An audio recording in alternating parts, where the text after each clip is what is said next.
Hindi ko akalain na sa sarili kong hapagkainan, maririnig ko ang salitang, "Hindi ka welcome," mula sa bibig ng anak kong si Carlo. Ang bahay na pinaghirapan kong itayo, ang aking pamana sa loob ng maraming dekada, tila ayaw na nila. Parang may pumunit sa dibdib ko.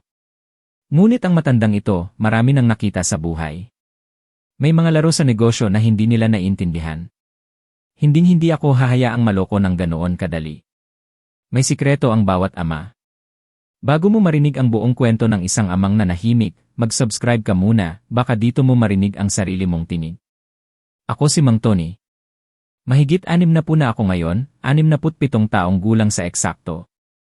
Buong buhay ko, pinaniwalaan kong nakapagtayo ako ng isang matibay na pundasyon, isang pamilyang buo, isang tahanang puno ng pagmamahal, at isang pamana na maipagmamalaki ko. Dating may-ari ako ng isang matagumpay na negosyo ng tela dito sa Maynila, kaya't masasabi kong naranasan ko na ang hirap at ginhawa. Ako ay isang tapat na asawa at ama, at ang aming bahay, ang bahay na ito na pinaghirapan ko, ay ang aking kanlungan, ang pinagmulan ng aking pagmamalaki. Akala ko, sapat nang mapalaki ko ang aking anak, at wala na akong pagsisisihan sa buhay na ito. Ngunit dumating ang isang araw, at napagtanto ko, may mga bagay na, hindi lang basta ibibigay, para maibalik sayo. Isang linggo iyon, 15 ng Marso, 2024. Isang linggo na sa panlabas ay tulad ng ibang linggo. Inihanda ko ang paboritong adobo ng aking anak na si Carlo, ang adobo na gustong-gusto niya mula pa noong bata siya. Si Aling Nena, ang aking asawa, ay maingat na inilatag ang hapagkainan gamit ang nilabhang mantel na minana namin sa aking ina. Si Marisa, ang asawa ni Carlo, ay nagdala ng masarap na cake mula sa bakeshop sa kanto. Lahat ay tila perpekto, gaya ng lagi naming sinisikap na mangyari. Isang eksena ng pamilyang Pilipino, nagtitipon para sa masarap na pagkain at makabuluhang usapan. Ngunit nang dumating si Carlo, ang aking kaisa-isang anak, na ngayon ay 35 taong gulang, may kakaibang ekspresyon sa kanyang mukha. Napansin ko ito sa sandaling pumasok siya sa pinto. Hindi iyon ang kanyang nakasanayang ngiti, ang ngiting nagpapaliwanag sa buong bahay noong bata pa siya. Mayroong isang bagay na malamig sa kanyang mga mata, isang bagay na hindi ko pa nakita kailanman sa loob ng mahabang panahon. Nang kami ay kumakain, pilit ang pag-uusap. Nagkomento si Aling Nena tungkol sa panahon. Nagkwento si Marisa tungkol sa kanyang trabaho.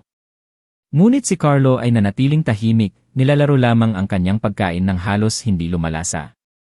Sinikap kong panatilihing masaya ang kapaligiran, gaya ng lagi kong ginagawa, nagkukwento ng mga anekdota sa linggong lumipas, nagtatanong tungkol sa kanilang mga plano.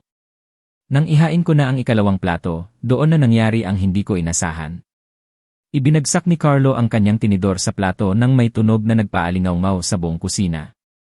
Tumingin siya sa aking mga mata, at nang may lamig na hindi ko kailanman narinig sa kanyang boses, sinabi niya, "Papa, nandito ka dahil bahay mo ito, hindi dahil welcome." Ang katahimikan na sumunod ay nakakabingi. Namutla si Aling Nena, hawak pa rin ang sandok sa kalagitnaan ng pagsubo. Yumuko si Marisa sa kanyang plato. At ako, naramdaman kong tila sinaksak ako sa dibdib. "Ano ang sinabi mo?" Nagawa kong bulong, iniisip na nagkamali lang ako ng dinig, na ang aking mga taina sa edad na 67 ay nilinlang ako. "Ang narinig mo," sagot ni Carlo nang walang kumukurap. "Ang bahay na ito ay teknikal na sayo. Ngunit hindi ibig sabihin na ang presensya mo ay ninanais dito." Sinikap kong iproseso ang mga salitang iyon. Ito ang parehong bata na dating tumatakbo sa akin tuwing umuwi ako mula sa trabaho. Ang parehong bata na humihiling sa akin na basahan siya ng kwento bago matulog. Ang parehong bata na tumatawag sa akin na, "aking bayani," kapag mayroon siyang problema sa paaralan. Paanong posible na ang parehong bata na yon, na ngayon ay isang ganap na lalaki, ay sinasabi sa akin na hindi ako welcome sa sarili kong bahay?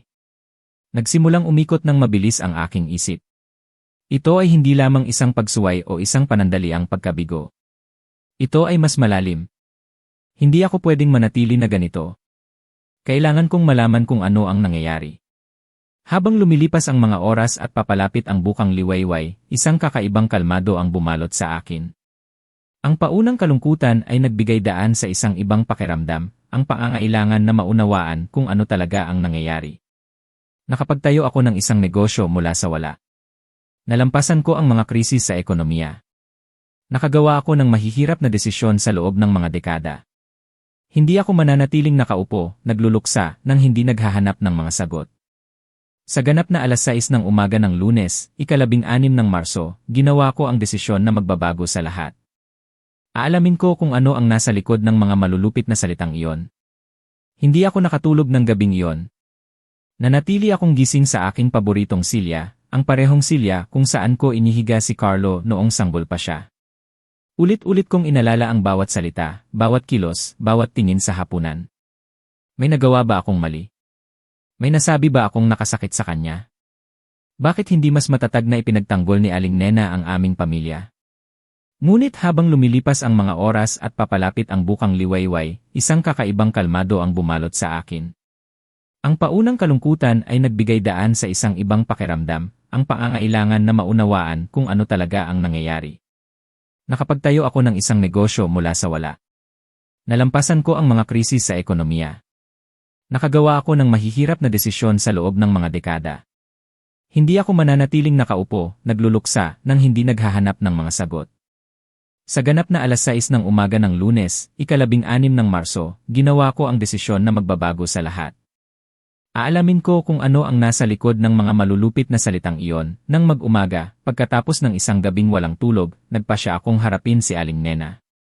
Hindi ko na kayang mamuhay ng may kawalan ng katiyakan sa nakita ko ng gabing iyon.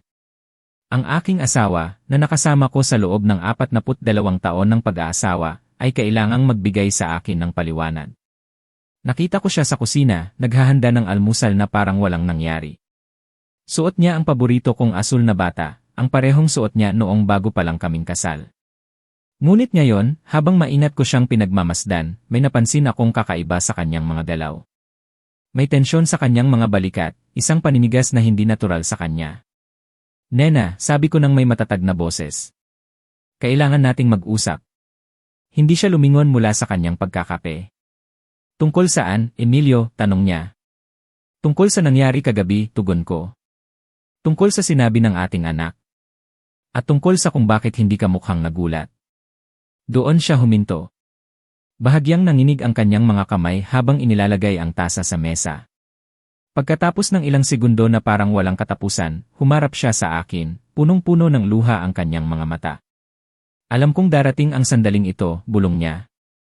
Anong sandali, Nena? Ano ang sinasabi mo?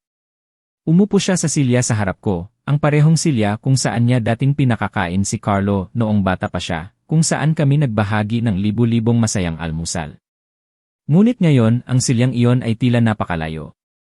Emilio, dumalaw si Carlo sa akin 3 linggo na ang nakakaraan. Sobrang balisa siya.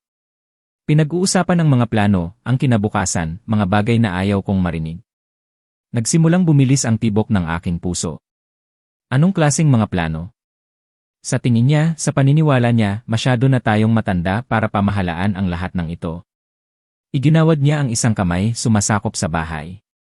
Nababayaran na ang utang, lumalaki na ang ipon, at sabi niya mas mabuti kung, Nena, sabihin mo ng malinaw, putol ko.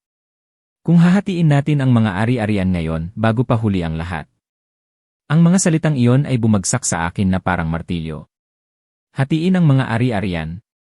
Pinaplano ng aking anak na hatiin ang aking pamana habang ako ay buhay pa at nasa perpektong kalusugan.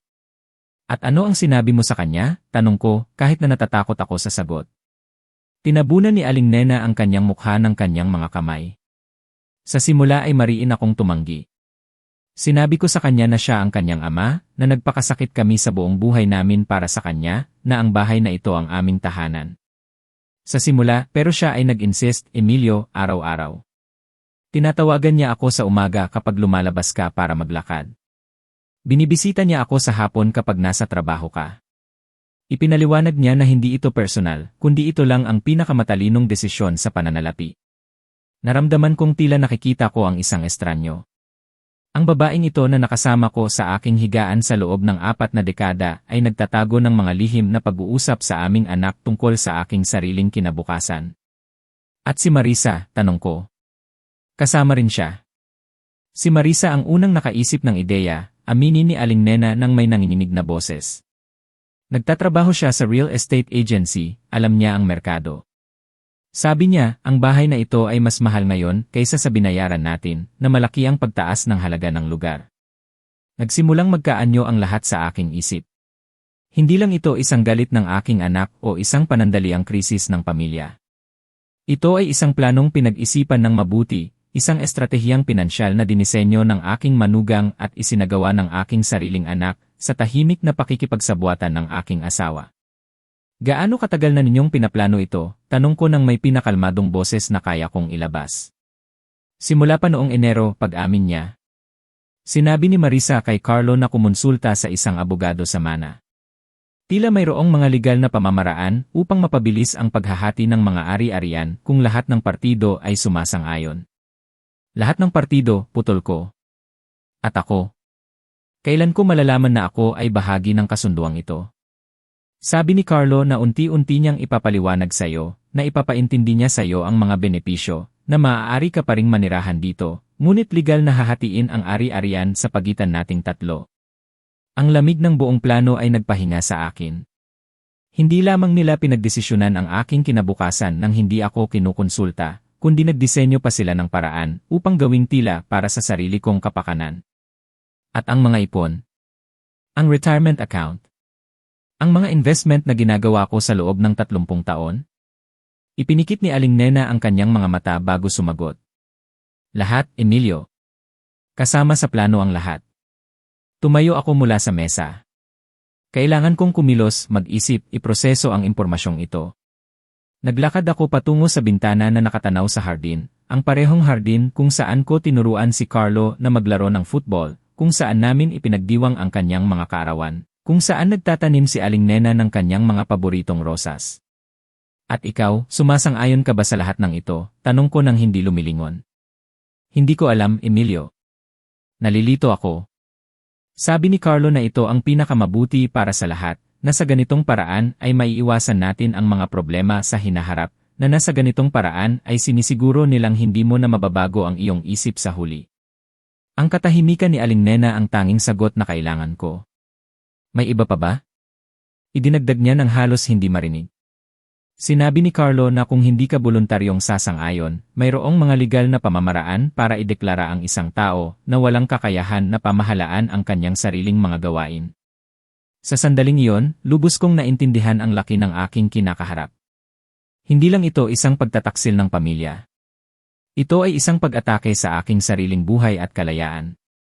Habang nanatili akong nakatingin sa bintana, isang kakaibang kalmado ang bumalot sa akin. Sa loob ng 67 taon, itinayo ko ang aking reputasyon bilang isang tao na mapag-isip, analytical, at madiskarte. Hindi ako papayag na maliitin nila ako ngayon. Salamat sa pagsasabi ng totoo, Nena, sabi ko sa wakas, lumingon sa kanya. Ngayon, alam ko na kung saan ako nakatayo. Nang gabing iyon, habang umiiyak si Aling Nena sa aming silid, umupo ako sa aking mesa at nagsimulang gumawa ng listahan ng lahat ng kailangan kong malaman. Kung nais ng aking pamilya na makipaglaro sa mga legal at pinansyal na estratehiya, malalaman nila sa lalong madaling panahon na mali ang kanilang pagtatasa sa kanilang kalaban.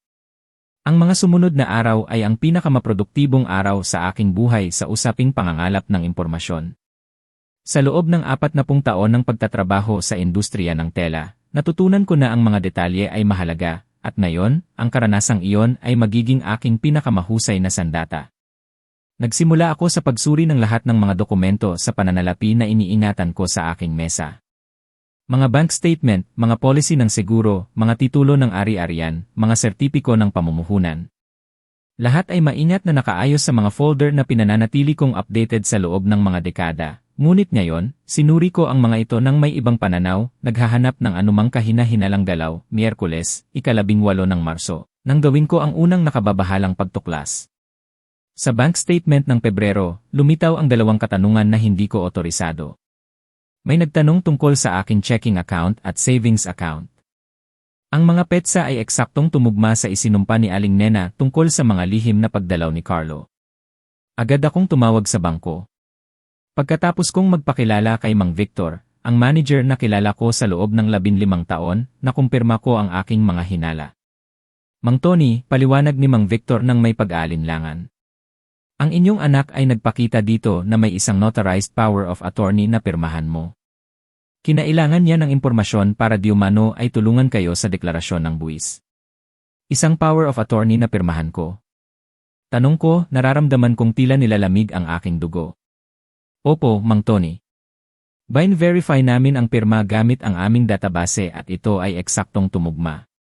Ibinaba ko ang telepono ng may kakilakilabot na katiyakan. Ang sarili kong pirma ay pinalsipika. Nakuha ni Carlo ang access sa kumpidensyal na impormasyon sa pamamagitan ng mga mapanlinlang na dokumento. Hindi na lang ito isang pagtataksil ng pamilya. Isa itong krimen. Nang gabing iyon, habang si Aling Nena ay lumabas para bumili ng gamot para sa kanyang presyon ng dugo, nagpa siya akong suriin ng masusing ang silid na ginagamit ni Carlo kapag dumadalaw siya sa amin. Ito ay isang maliit na silid sa dulo ng pasilyo kung saan kami nag-imbak ng mga libro at kung saan siya madalas nagtatrabaho gamit ang kanyang laptop kapag nananatili siya para mananghalian tuwing linggo. Sa drawer ng mesa, nakahanap ako ng isang bagay na nakapagpatigil sa aking paghinga. Mga photocopy ng lahat ng aking personal na dokumento. Pasaporte. Akta de identidad. Titulo ng bahay. Mga policy ng life insurance. Kahit mga kopya ng mga resibo ng medical mula sa aking mga huling pagsusuri. Lahat ay naroon, perpektong nakaayos sa isang asul na folder na hindi ko nakikilala. Ngunit ang pinaka-nakakabahala ay nasa huling pahina. Isang sulat kamay na draft na may sulat kamay ni Carlo. Ito ay isang detalyadong timeline na may kasamang mga partikular na petsa at konkreto na aksyon. Abril, kumuha ng independent medical evaluation. Mayo, magsumite ng legal na dokumentasyon. Hunyo, paunang paglilipat ng mga asset. Hulyo, pinal na pirma. Pinlano ng aking anak ang susunod na 4 na buwan ng aking buhay nang hindi ko nalalaman. Nagtakda pa nga siya ng mga deadline para sa bawat yugto ng kanyang estratehiya. Kinuhanan ko ng litrato ang bawat dokumento gamit ang aking cellphone, maingat na walang mapansin na gumalaw ang mga ito. Kung si Carlo ay maingat na nagdodokumento ng lahat, gagawin ko rin ang parehong. Kaya, mga kaibigan, sa tingin nyo, paano ko kaya haharapin ang ganitong panlilinlang? Mag-iwan ng komento sa ibaba at ibahagi ang inyong mga hula. Patuloy na makinig para sa susunod na bahagi ng kwento ko. Nang sumunod na Huwebes ng umaga, nagpa siya akong mag-imbestiga ng mas malalim. Naalala ko na binanggit ni Carlo ang mga konsultasyon sa mga abogado, kaya't sinuri ko ang kasaysayan ng tawag sa aming telepono sa bahay. Si Aling Nena ay palaging nagpupumilit na panatilihin ang aming landline para sa mga emergency, at ngayon ay nagpapasalamat ako sa desisyong iyon. Sa mga tawag na ginawa sa nakaraang mga linggo, nakahanap ako ng ilang numero na hindi ko nakikilala. Gamit ang online phone directory, natukoy ko na 2 sa mga numerong iyon ay pagmamay-ari ng mga law office na dalubhasa sa family law at succession.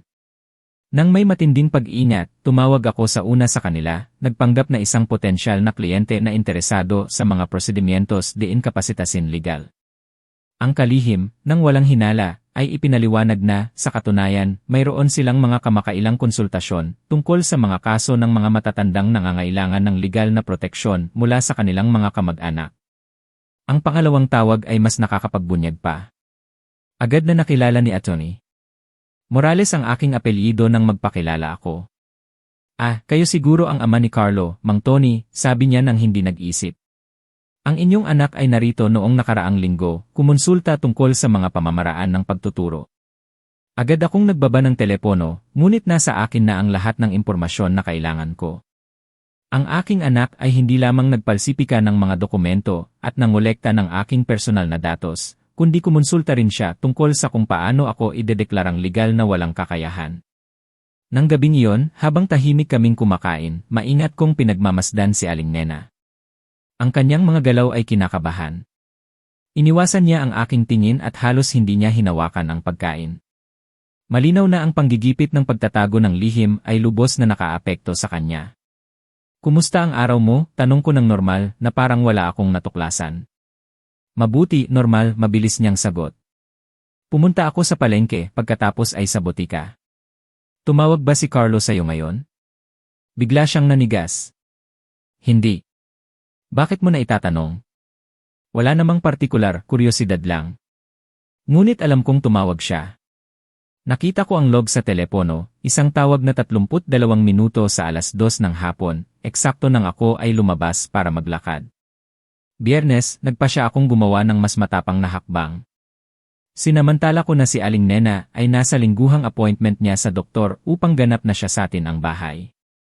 Sa master bedroom, sa loob ng aparador ni Aling Nena, nakahanap ako ng isang maliit na kwaderno na nakatago sa pagitan ng kanyang mga damit panloob. Ang mga tala ay sulat kamay niya at idinodokumento ang mga pag-uusap sa telepono kay Carlo sa nakaraang mga linggo.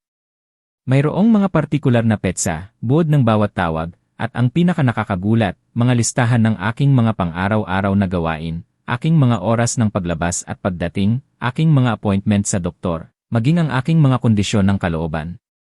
Ang aking sariling asawa ay nagmamanman sa akin at nag-uulat ng aking mga aktibidad kay Carlo, na parang siya ay isang lihim na ahente. Sa huling entry, na may petsang araw bago, nabasa ko ang isang bagay na nagpaluha sa aking dugo. Sabi ni Carlo na handa na ang lahat. Sa susunod na linggo, direkta niyang kakausapin si Papa. Kung tumanggi, ipagpapatuloy nila ang Plan E, sabi niya walang atrasan. Isinara ko ang kwaderno at inilagay ito eksakto kung saan ko ito nakita. Ngayon ay mayroon na akong pisikal na ebidensya ng buong sabuatan, mga palsipikadong dokumento, mga lihim na konsultasyon sa legal, pagmamatsyag sa bahay, at isang tiyak na timeline ng mga aksyon sa hinaharap, habang bumalik ako sa aking mesa. Isang kakaibang pakiramdam ng kalinawan ang bumalot sa akin. Sa buong buhay ko, nahaharap ako sa mga komplikadong hamon sa propesyon. Nalampasan ko ang mga krisis sa ekonomiya. Nakagawa ako ng mahihirap na desisyon sa ilalim ng pressure. Ngunit wala pa akong naranasan na nangailangan ng labis na strategic na kakayahan tulad nito. Ang aking pamilya ay nakagawa ng isang pangunahing pagkakamali. Inakala nila na ako ay isang matandang walang depensa at predictable. Malalaman nila sa lalong madaling panahon kung gaano sila nagkamali. Nang gabing iyon, nagsimula akong bumuo ng sarili kong plano ng aksyon. Kung mayroon silang timeline, magkakaroon ako ng mas mahusay. Kung kumonsulta sila sa mga abogado, ako ay kukonsulta sa mas mahusay. Kung sa tingin nila ay kaya nila akong manipulahin gamit ang aking pagmamahal sa pamilya laban sa akin, matututunan nila na ang karanasan ng mga dekada sa mundo ng negosyo ay nagturo sa akin na paghiwalayin ang damdamin mula sa estratehiya kapag kinakailangan. Nagsimula na ang digmaan, ngunit hindi pa nila alam. Sabado, ika-21 ng Marso, nagpa siya akong palawakin ang aking pagsisiyasat sa labas ng mga hangganan ng aking tahanan. Kung ang sabuatan na ito ay kasing komplikado ng tila, kailangan kong maunawaan kung gaano kalalim ang abot ng kanilang mga tentacles, at kung sino pa ang maaaring kasama. Ang una kong pinuntahan ay ang opisina ng aking accountant, si Mang Victor, na siyang nag-handle ng aking personal na pananalapi sa nakalipas na 12 taon. Si Mang Victor ay isang maingat at diskretong tao, mga katangian na palagi kong pinahahalagahan. Ngunit ngayon, kailangan kong malaman kung ang pagiging diskreto na yon ay nakompromiso. Mang Victor, sabi ko ng diretsahan nang umupo kami sa kanyang opisina. Kailangan mong sabihin sa akin nang may buong katapatan kung may sinuman sa aking pamilya ang nagtatanong tungkol sa aking mga pinansyal. Agad na nagbago ang kanyang ekspresyon. Ang pag-aalinlangan sa kanyang mukha ay nagkumpirma na tama ang aking mga hinala. Mang Tony, nagsimula siya ng kinakabahan. Ang inyong manugang na si Marisa ay dumalaw sa akin 3 linggo na ang nakakaraan. Sabi niya, ipinadala niyo siya upang makakuha ng buod ng inyong sitwasyon sa ari-arian. At ano ang sinabi mo sa kanya? Sa simula ay tumanggi ako, syempre, ngunit iginiit niya na may pirmahan kayong otorisasyon. Mayroon pa nga siyang kopya ng inyong at alam niya ang mga partikular na detalye tungkol sa inyong mga pamumuhunan na kayo lang ang maaaring makakaalam. Naramdaman kong tila bumaliktad ang aking sikmura. Ginamit ni Marisa ang impormasyong nakolekta ni Carlo mula sa aking mga dokumento upang kumbinsihin ang sarili kong accountant na siya ay kumikilos ng may pahintulot ko. Anong impormasyon ang eksaktong ibinigay mo sa kanya? Lumuwag ang kurbata ni Mang Victor, malinaw na hindi komportable. Ibinigay ko sa kanya ang kumpletong buod ng inyong mga asset. Ang 2 ari-arian, ang mga bank account, ang planong pensyon, ang mga share ng dating kumpanya, lahat po. Lahat, tanong ko, nararamdaman kong lalong lumalalim ang pagtataksil. Opo, Mang Tony. Ipinaliwanag ko rin sa kanya ang istruktura ng inyong mga pamumuhunan at ibinigay ko ang updated na pagtatasa ng bawat asset. Natahimik ako sa loob ng ilang sandali, ipinoproseso ang laki ng aking narinig. Hindi lamang si Marisa ang may access sa pangkalahatang impormasyon tungkol sa aking pamana, kundi alam niya ang bawat detalye ng aking pinansyal na sitwasyon nang may eksaktong katumpakan. Binanggit ba niya kung para saan niya kailangan ang impormasyong iyon? Sabi niya, pinaplano nila ang isang sorpresa para sa inyong kaarawan, isang bagay na may kaugnayan sa isang pagbabago sa inyong mga pamumuhunan upang ma-optimize ang mga buwis. Isang pagbabago sa aking mga pamumuhunan. Ang kabalintunaan ay halos nakakatawa. Ang sarili kong pera ay ginagamit upang pondohan ang planong agawin ito sa akin. Pagkatapos umalis sa opisina ni Mang Victor, nagpa siya akong dalawin ang aking family doctor, si Dra. Santos, na siyang nag-aasikaso sa akin sa loob ng nakaraang 8 taon. Kung kasama sa plano ni Carlo ang isang independent medical evaluation, kailangan kong malaman kung nakagawa na sila ng mga hakbang sa direksyong iyon. Dra. Santos, sabi ko sa kanya sa panahon ng tila isang regular na konsultasyon. May natanggap ba kayong tawag mula sa aking pamilya na humihingi ng impormasyon tungkol sa aking kalusugan? Agad at nakababahala ang kanyang reaksyon.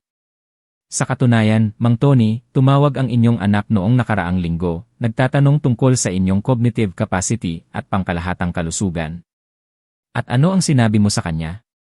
Ipinaliwanag ko na hindi ako makapagbibigay ng medical na impormasyon nang walang inyong malinaw na pahintulot, syempre, ngunit mariin siyang nag-insist, sinasabing nag-aalala siya tungkol sa ilang episodios de confusin, na diumano'y nangyari sa inyo kamakailan. Episodios de confusin, ulit ko nang hindi makapaniwala. Opo, binanggit niya na kamakailan ay nakakalimot kayo ng mahahalagang usapan, inuulit ang parehong mga tanong, at nagpapakita ng mga senyales ng disorientasyon. Ang lakas ng loob ni Carlo ay nagpatigil sa akin. Hindi lamang siya namumulekta ng medical na impormasyon tungkol sa akin, kundi gumagawa pa siya ng mga di umiiral na sintomas upang bumuo ng isang kaso ng cognitive impairment. Doktora, sinuri niyo ako halos 1 buwan pa lang ang nakakaraan. May napansin ba kayong anumang senyales ng cognitive impairment sa akin? Wala po, Mang Tony. Ang inyong mga cognitive functions ay perpektong normal para sa inyong edad. Sa katunayan, ang inyong mental agility ay mas mataas kaysa sa maraming pasyente na 20 taong mas bata. Sinabi ba niya yon sa aking anak? Malinaw ko itong ipinaliwanag sa kanya, ngunit iginiit niya na baka kailangan kong i-refer kayo sa isang geriatrics specialist para sa mas malalim na pagsusuri. Ngayon ay lubos kong naintindihan ang estratehiya. Sistematikong bumubuo si Carlo ng isang kaso na magbibigay katwiran sa isang deklarasyon ng kawalan ng kakayahan. Nagpalsipika siya ng mga dokumento, nangolekta ng detalyadong impormasyon sa pananalapi, kumonsulta sa mga abogado, at ngayon ay sinusubukan niyang magtatag ng isang gawa-gawang kasaysayan ng medikal. Nang gabing iyon, nagpa siya akong gumawa ng isang surprise visit sa real estate agency kung saan nagtatrabaho si Marisa. Kailangan kong personal na suriin ang tunay na arkitekto ng planong ito. Ang opisina ng Morales at mga kasosyo ay matatagpuan sa sentro ng lungsod, sa isang modernong gusali na sumasalamin sa tagumpay ng lokal na negosyo ng real estate. Nang dumating ako, ipinaalam sa akin ng receptionist na si Marisa ay may kliyente, ngunit maaari akong maghintay. Habang naghihintay, narinig ko ang mga piraso ng kanyang pag-uusap sa pamamagitan ng salamin na pinto ng kanyang opisina. Nakikipag-usap siya sa telepono, at kahit na hindi ko lubos na maintindihan ang lahat ng salita, nakita ko ang ilang mga parirala na nagpaluha sa aking dugo. Mas advanced ang proseso kaysa sa inakala natin. Ang pagtatasa ng pangunahing ari-arian ay napakaganda. Dapat nating bilisan ang timeline. Nang sa wakas ay lumabas siya upang salubungin ako, ang kanyang ekspresyon ng pagkabigla ay nagkumpirma na ang aking pagdalaw ay hindi inaasahan, ni ninanais. Emilio, sabi niya nang may pilit na ngiti. Anong sorpresa na makita ka dito? Kailangan kong kausapin ka tungkol sa isang mahalagang bagay, tugon ko. Dinala ko siya sa isang kalapit na cafe kung saan nagpa siya akong subukan kung gaano kalalim ang kanyang panlilinlang. Sa loob ng 20 minuto, nagkaroon ako ng tila kaswal na pag-uusap tungkol sa merkado ng real estate, ang mga presyo ng mga ari-arian sa aming lugar, at ang mga trend ng pamumuhunan. Masiglang sumasagot si Marisa nang may propesyonal na sigasig, nagbibigay ng mga partikular na detalye tungkol sa mga pagtatasa at pagkakataon sa merkado.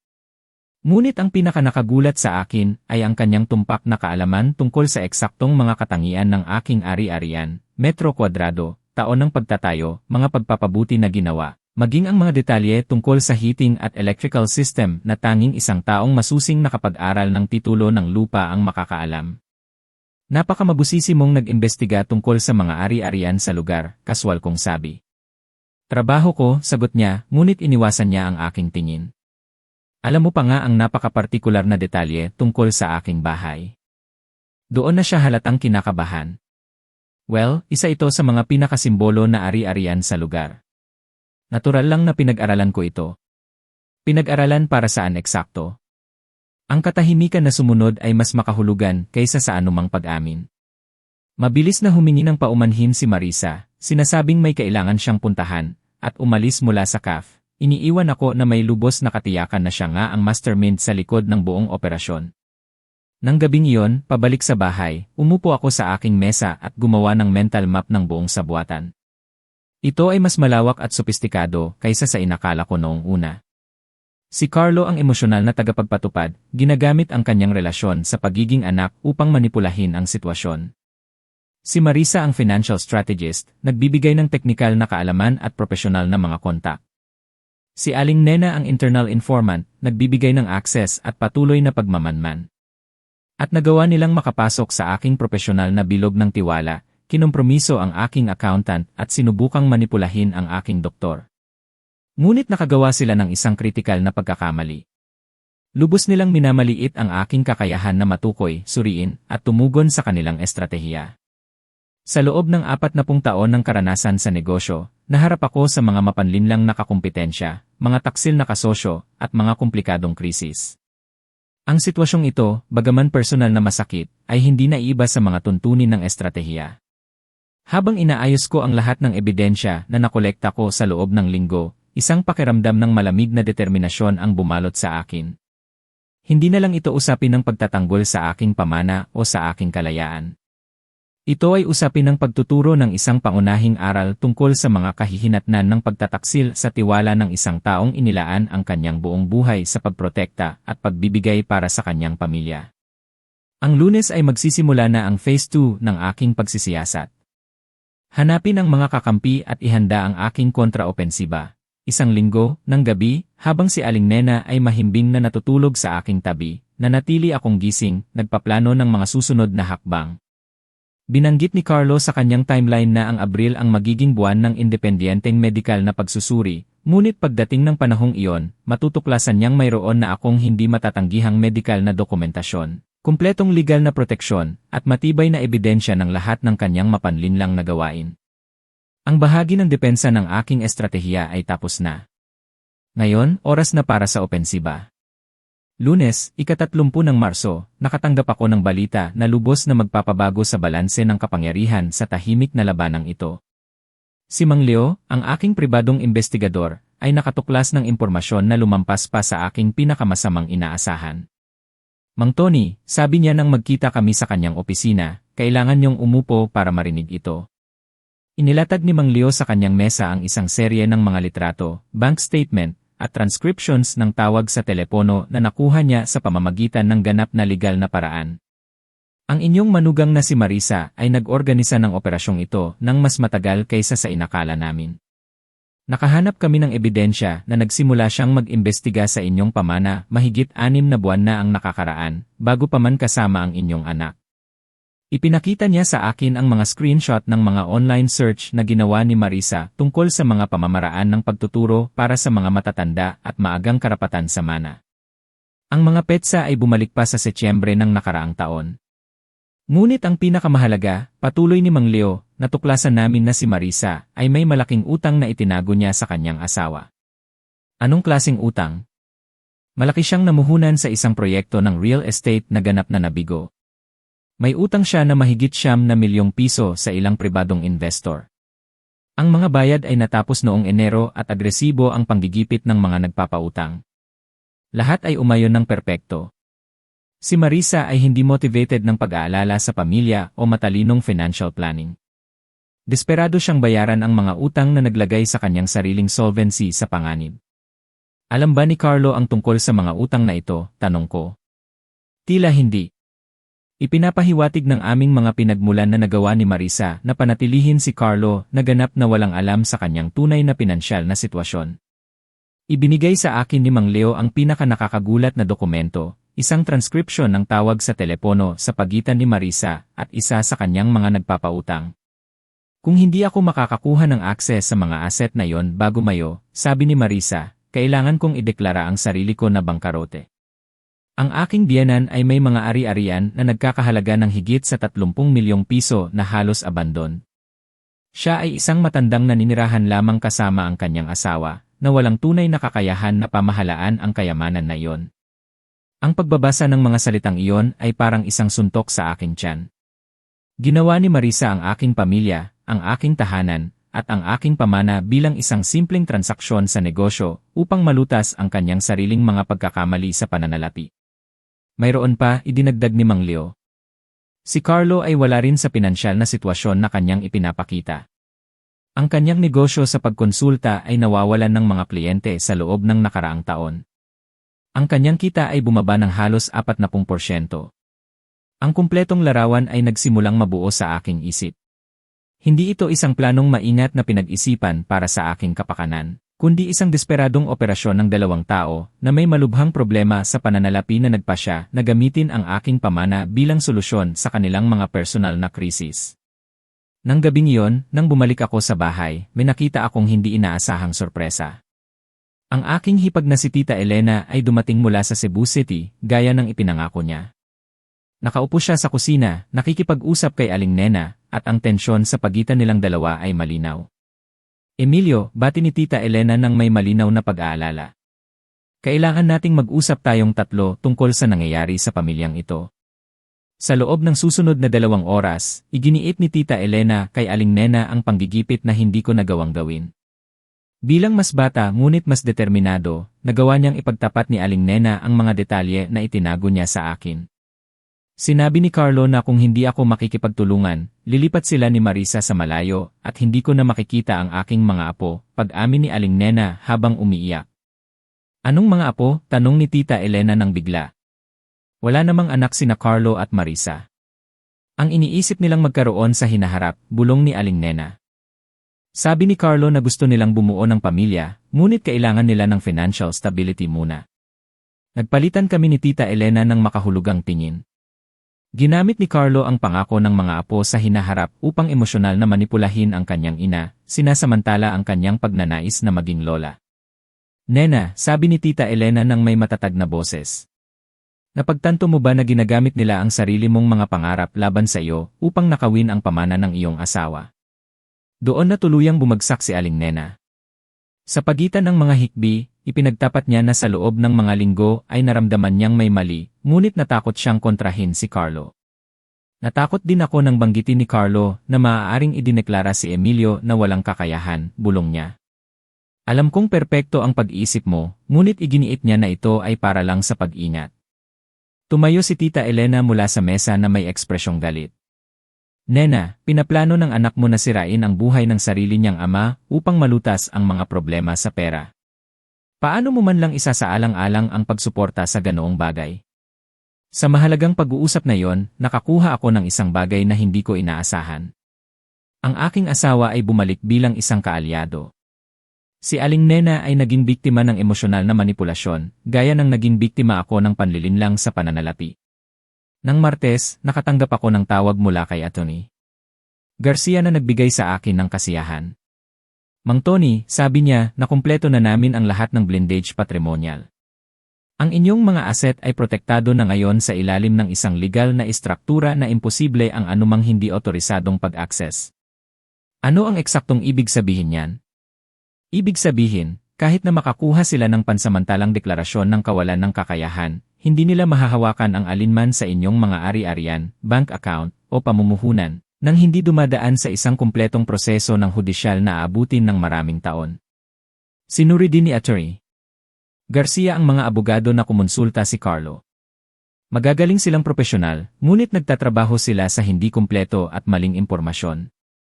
Kapag natuklasan nilang niloko sila ng kanilang kliyente tungkol sa inyong kakayahan sa pag-iisip at tunay na sitwasyon ng pamilya, malamang nababawiin nila ang kanilang kaso. Nang Miyerkules, ipinatupad ko ang susunod na yugto ng aking estratehiya, ang kontroladong paghaharap.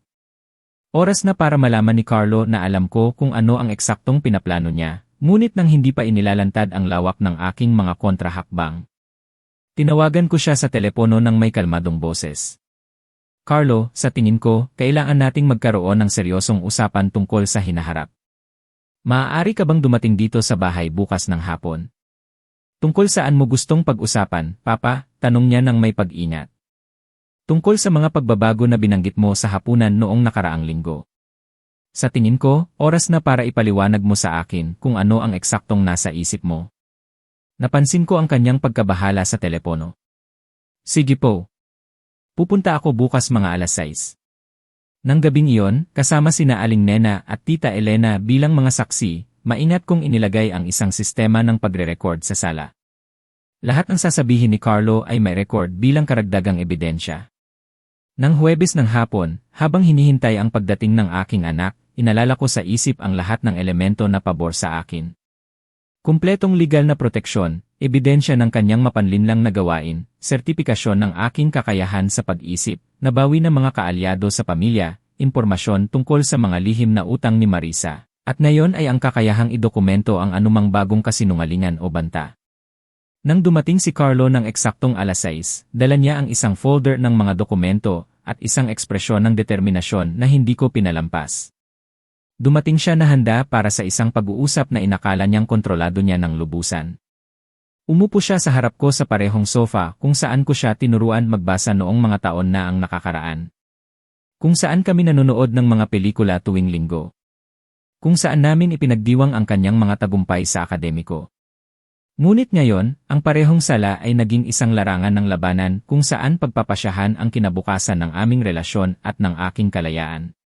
Papa, nagsimula siya ng may seryosong boses, malaki ang naiisip ko tungkol sa ating pamilya at pinansyal na sitwasyon. Sa tingin ko, dumating na ang panahon para gumawa ng ilang mahahalagang pagbabago. Nakikinig ako, sagot ko ng may parehong kalmado na ginamit ko sa loob ng mga dekada sa mga komplikadong negosasyon sa negosyo. Ang hindi alam ni Carlo ay ang bawat salita na sasabihin niya ay gagamitin sa huli bilang ebidensya laban sa kanya. Lubos niyang minamaliit ang kanyang kalaban, at malalaman niya sa lalong madaling panahon ang tunay na halaga ng pagmaliit na iyon. Papa, patuloy ni Carlo, inilalatag ang mga dokumento na dala niya. Sinuri namin ni Marisa ang inyong sitwasyon sa ari-arian ng detalyado. Naniniwala kami na may mahalagang pagkakataon para sa optimization na dapat ninyong seryosohin. Pinagmamasdan ko siya ng may atensyon habang inaayos niya ang mga papel sa mesa. Ang kanyang body language ay nagpapakita ng pagkabahala, ngunit mayroon din siyang artipisyal na kumpiyansa na nakababahala sa akin. Una sa lahat, sabi niya, itinuturo ang isang dokumento, ang bahay na ito ay kumakatawan sa isang unproductive asset. Ito ay nagkakahalaga ng mahigit 24 na milyong piso, ngunit hindi kumikita. Ang bahay na ito ang aking tahanan, Carlo. Dito ka lumaki. Dito nakatira ang iyong mama. Eksakto iyan kung bakit makatuwiran sa ekonomiya na ilipat ang pagmamay-ari ngayon, habang lahat tayo ay sumasang-ayon. Maaari mong panatilihin ang usufrukto vitalisyo, ngunit ang nuda propiedad ay mapupunta sa pangalan ko. Iyon ay magpapahintulot sa atin na i-optimize ang mga buwis sa mana sa hinaharap. Ang lamig kung saan niya inilarawan ang plano na angkinin ang aking bahay ay nakababahala sa akin, ngunit nanatili akong kalmado. Kailangan kong ipagpatuloy siyang magsalita upang makuha ang buong pagtatapat na nai-record. At ang aking iba pang mga pamumuhunan. Doon na mas nagiging komplikado ang sitwasyon, sagot niya, kumuha ng tila teknikal na tono. Masyado kang maraming diversifikasyon para sa isang tulad mo. Dapat mong pagsamahin ang lahat sa mas konserbatibo at madaling pamahalaan na instrumento. Pagkatapos ay ipinakita niya sa akin ang isang detalyadong proposal kung saan ang aking mga stocks, bonds, at time deposits ay ibebenta at ililipat sa isang joint account na siya ang mamamahala para sa aking kapakanan. Carlo, sabi ko nang sadyang nalilito, ito ay tila napakakomplikado para sa aking pag-unawa. Maaari mo bang ipaliwanag sa akin ng mas simple? Nakita kong lumiwanag ang kanyang mga mata, naniniwalang sa wakas ay natagpuan niya ang kahinaan na kanyang hinahanap. Kaya nga mahalaga na hayaan mo akong tulungan ka, Papa. Ang mga desisyong pinansyal na ito ay masyadong komplikado para sa isang taong hindi pamilyar sa kasalukuyang mga merkado. Ibig mo bang sabihin na wala na akong kakayahan na pamahalaan ang aking sariling mga gawain? Hindi ito tanong ng kakayahan, mabilis niyang sagot. Ito ay tanong ng kahusayan. Mayroon akong pagsasanay sa pananalapi. Naiintindihan ni Marisa ang merkado ng real estate. Kaya naming i-maximize ang halaga ng inyong pamana sa mga paraan na hindi ninyo magagawa mag-isa. Eksakto iyon ang pagtatapat na kailangan ko. Hindi tuwirang inamin ni Carlo na ang kanyang plano ay kontrolin ng lubusan ang aking pananalapi sa ilalim ng pagkukunwari ng aking diumano'y kawalan ng kakayahan. At paano kung ayaw ko sa mga pagbabagong ito? Ang tanong na iyon ay lubos na nagpabago sa dinamika ng pag-uusap. Kitang-kita ang pagkabahala ni Carlo at natahimik siya sa loob ng ilang segundo na tila walang katapusan. Papa, umaasa kami na hindi na kailangan pang umabot sa mas formal na hakbang. Anong klaseng formal na hakbang? Mayroong legal na posibilidad na magtatag ng isang pagtuturo kapag ang isang matanda ay hindi nasa kondisyon na gumawa ng makatuwirang desisyon sa pananalapi para sa kanyang sarili. Naroon ang direktang banta na aking hinihintay. Kakababa lang ni Carlo ng pagtatapat ng nakarecord na kung hindi ko kusang ibibigay ang aking pamana, ipagpapatuloy nila ang pagdedeklara sa akin na legal na walang kakayahan. Nakakonsulta ka ba sa abogado tungkol doon? Tanong ko, pinananatili ang aking tono ng nag-aalalang matanda. Nakakuha ka ba ng paunang payo? Hindi komplikado ang proseso kapag may malinaw na ebidensya ng pagkasira sa kakayahan ng paghuhusga. Anong ebidensya? Binuksan ni Carlo ang isa pang folder at ipinakita sa akin ang mga dokumento na nakapagpatigil sa aking paghinga. May mga litrato ng aking bahay na kinunan mula sa kalye, nagpapakita ng maliliit na kalat sa hardin. May mga kopya ng mga resibo ng medikal kung saan binigyang diin niya ang aking mga pagdalaw dahil sa maliliit na problema sa kalusugan. Mayroon pang ang sulat kamay na listahan ng mga nakababahalang gawi na kasama ang mga bagay tulad ng pag-uulit ng usapan at madalas na pagkalimot. Tulad ng nakikita mo, sabi niya, nang may kumpiyansa na nakapagpatindig ng balahibo sa akin, na idokumento namin ang ilang indikasyon na maaaring ikabahala ng isang independenteng medical na evaluator. Si Marisa ay tumulong sa akin sa dokumentasyon. Ang kanyang profesional na karanasan ay napakahalaga upang maipakita ang impormasyon ng may pagkakaugnay. Sa sandaling iyon, lubos kong naintindihan ang pagiging sopistikado ng plano. Hindi lamang nila pinagdesisyonan na nakawin ang aking pamana, kundi maingat pa nilang binuo ang isang palsipikadong kaso upang legal na bigyang katwiran ang kanilang aksyon. Carlo, sabi ko, ginagawang mas nanginginig ang boses kaysa sa karaniwan. Ang lahat ng ito ay napakabigat para sa aking pangunawa. Maaari ko bang pag-isipan ito sa loob ng ilang araw? Siyempre, Papa. Ngunit mahalaga na huwag mong masyadong patagalin ang desisyon. Ang mga pagkakataon sa pag-optimize ng buwis ay may mga deadline. Anong mga deadline? Sa perpektong sitwasyon, dapat ay formal na ang lahat bago matapos ang Abril. Iyon ay magbibigay sa atin ng sapat na oras upang makumpleto ang mga paglilipat bago matapos ang taon ng pananalapi. Abril. Eksakto ang petsa na nakita ko sa kanyang lihim na timeline. Kakakumpirma lang ni Carlo na mayroon silang tiyak na kalendaryo upang makumpleto ang pag-angkin ng aking pamana. At paano kung sa mga araw na ito ng pagmumuni-muni ay magpasya akong kumonsulta sa aking sariling mga tagapayo? Ang tanong ay halatang nakapagpabahala sa kanya.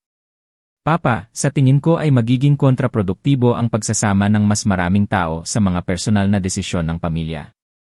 Bukod pa rito, nagawa na namin ang lahat ng kinakailangang pagsisiyasat.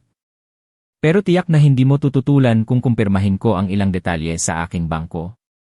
Ang problema, sagot niya ng may malinaw na pag-iingat, ay maaaring hindi lubos na maintindihan ng iyong bangko ang konteksto ng pamilya ng mga desisyong ito. Maaari silang lumikha ng hindi kinakailangang kalituhan.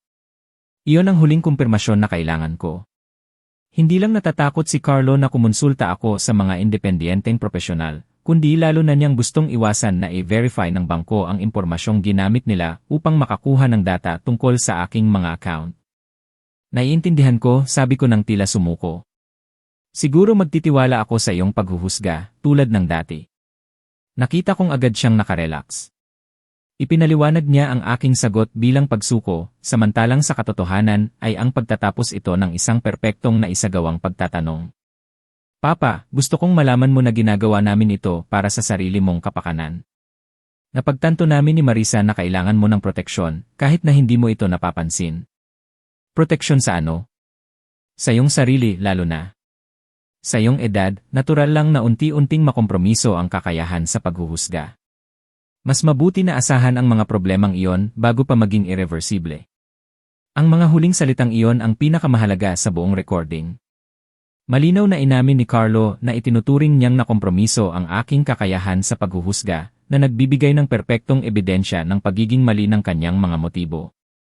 Nang umalis siya ng gabing iyon, dala ang kanyang mga dokumento at ang kanyang mga nakatagong banta, nanatili akong nakaupo sa sala na may pakiramdam ng ganap na tabumpay. Nagawa kong ipagtapat niya ng lubusan ang kanyang tunay na intensyon.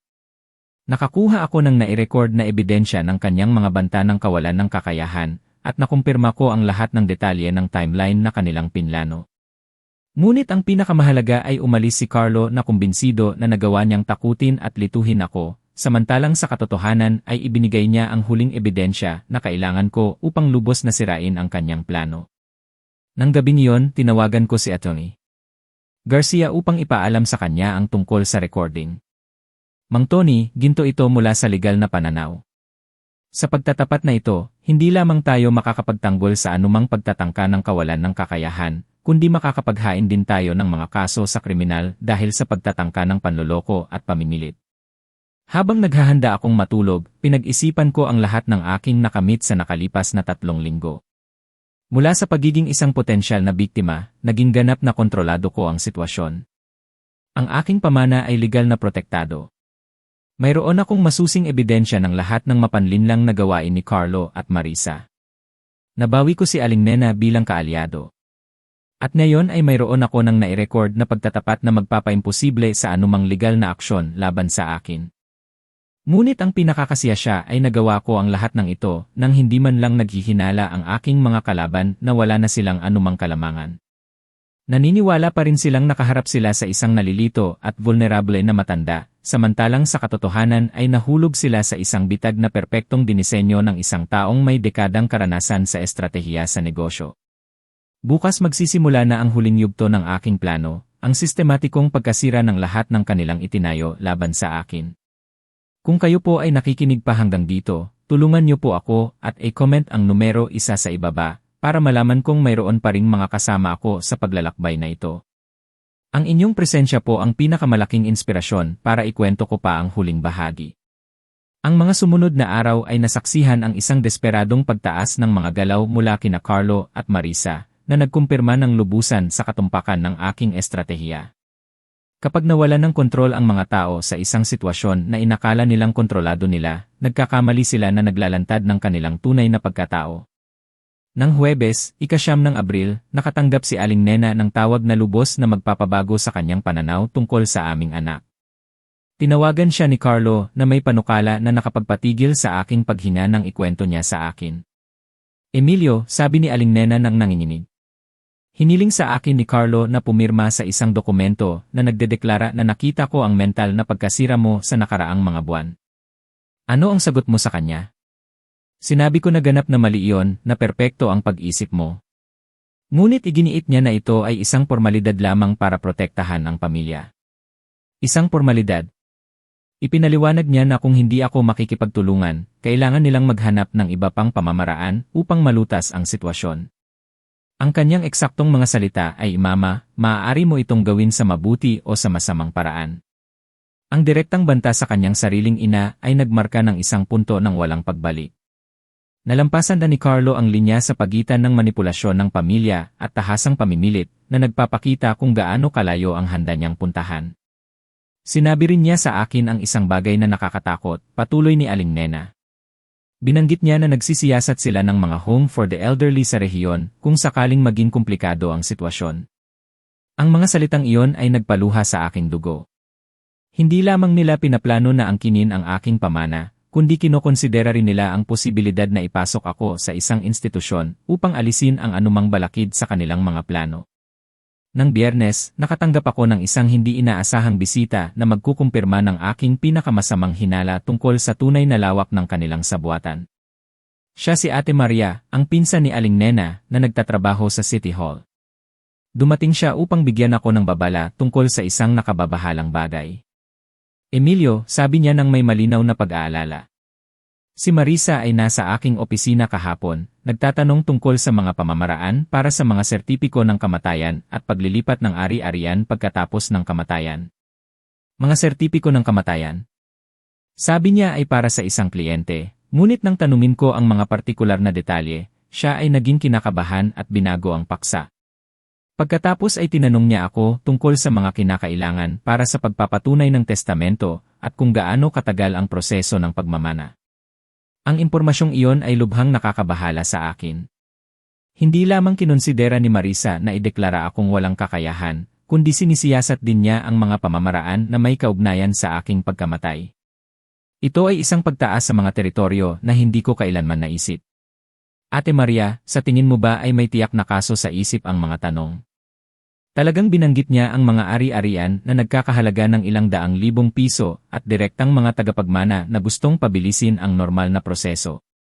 Ang kanyang mga salita ay napakakakaiba sa akin. Nang gabing iyon, nagpatawag ako ng emergency meeting kay Atty. Garcia. Ang impormasyon na natanggap ko sa nakaraang mga araw ay nagpapahiwatig na ang sitwasyon ay mas mapanganib kaysa sa aking unang tinaya. Mang Tony, sabi ni Atty. Garcia pagkatapos marinig ang lahat. Ito ay lumampas na sa isang simpleng pagtatangka ng panloloko sa ari-arian. Pinag-uusapan natin ang pamimilit, banta ng pamilya, at posibleng sabuatan upang gumawa ng malubhang krimen. Ano ang irekomenda mo? Oras na para isama ang mga otoridad. Mayroon tayong sapat na ebidensya upang maghain ng mga formal na reklamo dahil sa pamimiki ng mga dokumento, pagtatangka ng panloloko, at pamimilit sa pamilya. Gayunpaman, mayroon akong ibang estratehiya sa isip. Atty. Garcia, gusto kong ihanda mo ang lahat ng legal na dokumentasyon, ngunit huwag mo pa itong isumite. Mas gusto kong gamitin ang impormasyong ito bilang leverage para sa isang tiyak na resolusyon. Sabado ng umaga, tumunog ang aking telepono na may tawag na aking hinihintay. Si Carlo yon, at ang kanyang boses ay nagpapakita ng desperasyon na hindi ko pa narinig kailanman. Papa, kailangan nating mag-usap agad. Ito ay kagyat. Anong klaseng kagyatan? Ang mga nagpapautang ni Marisa ay nagsasagawa ng legal na aksyon, kinumpiska nila ang kanyang sasakyan at nagbabanta silang kasuhan siya ng estafa. Sabi niya sinabotahe mo ang mga negosasyon. Ako ay nagsabi lamang ng totoo tungkol sa aking disposisyon na suportahan ang kanyang mga utang. Papa, desperado si Marisa. Pinag-uusapan niya ang mga opsyon na nakakatakot sa akin. Anong mga opsyon? Hindi ko kayang ipaliwanag sa telepono. Pumunta ka sa bahay, mangyaring.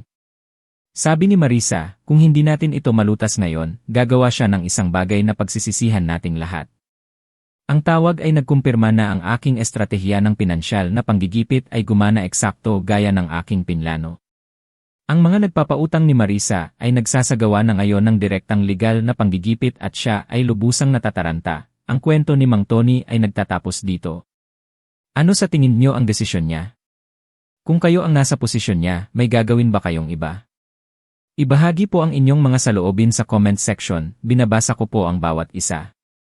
Kung ang kwentong ito ay nagbigay aral o nakapagpaantig sa inyong damdamin, huwag kalimutang mag-iwan ng like, ibahagi ito sa taong pinaniniwalaan niyong makakarelate din, at mag-subscribe sa channel na Tahimik na Ama para hindi niyo mapalampas ang susunod na mga misteryo.